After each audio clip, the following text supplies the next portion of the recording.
இன்றைய காலகட்டத்தில் மக்களை மிக அதிகமாக பாதிக்கின்ற ஒரு வியாதியாக புற்றுநோய் இருக்கின்றது. மக்கள் அனைவரும் இருதய நோய், சர்க்கரை நோய், இரத்த அழுத்த நோய் முதலிய முக்கியமான வியாதிகளுக்கு வருடம் ஒரு முறை தங்களை பரிசோதித்துக் கொள்கின்றார்கள். ஆனால் புற்றுநோயை பரிசோதித்துக் கொள்ளக்கூடிய ஒரு விழிப்புணர்ச்சி இன்னும் மக்களிடத்திலே தோன்றவில்லை.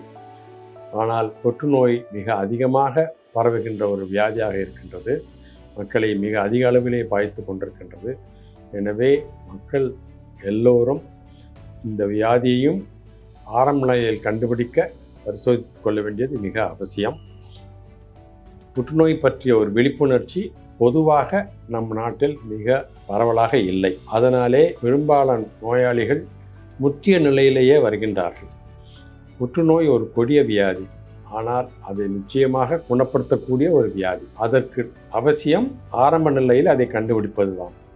ஆரம்ப நிலையில் கண்டுபிடிப்பதற்கு நாம் நம்மளை பரிசோதித்து கொள்ள வேண்டும் வருடம் ஒரு முறை. சாதாரணமாக 40 வயதிற்கு மேல் எல்லோரும் புற்றுநோய் பற்றிய விழிப்புணர்ச்சியோடு அதற்கான பரிசோதனைகளை மேற்கொள்ள வேண்டும். இது மிக மிக முக்கியம். ஒரு அறிகுறிக்காக காத்திருக்கக்கூடாது. புற்றுநோய் வந்து அதனால் ஏற்படுகின்ற அறிகுறி வரும்போது அந்த வியாதி ஒரு முற்றிய நிலைக்கு போய்விடுகின்றது. சாதாரணமாக பசியின்மை, இருமல், வாயிலே புண் அல்லது உடம்பிலே அல்லது மார்பகத்திலே கட்டி போன்றவைகள் எல்லாம் தோன்றும்போது அது அடுத்த நிலைக்கு போய்விடுகின்றது. சில சமயத்தில் முற்றிய நிலைக்கு போய்விடுகின்றது.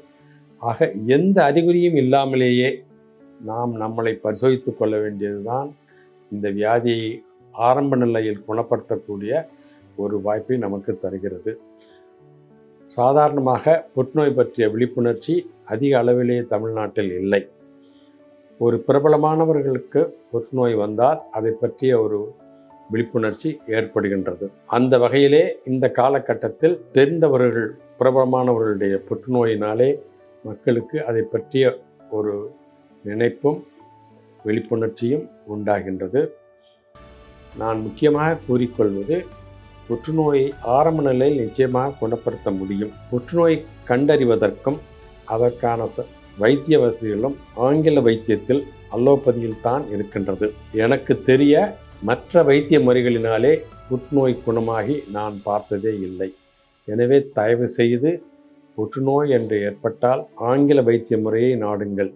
அதிலே தான் அதை பற்றிய டயக்னோசிஸும் அதற்கான சரியான வைத்திய முறைகளும் இருக்கின்றன. ஆரம்ப நிலையில் கண்டுபிடித்தால் அதை குணப்படுத்த முடியும். முற்றிய நிலையில் கண்டுபிடித்தால் அதை நாம் கொஞ்ச நாளம் கட்டுப்படுத்தி வைத்து நம்முடைய வியாதியை கட்டுப்பாட்டில் வைத்துக் கொள்ளலாம். எனவே நான் உங்களிடம் வேண்டிக் கொள்வது என்னவென்றால், 40 வயதிற்கு மேல் ஆண்கள், பெண்கள் அனைவரும் புற்றுநோய் பற்றிய ஒரு பரிசோதனைகளை மேற்கொள்ள வேண்டியது அவசியம். Initiated by Public Awareness, VS Hospitals, Chennai.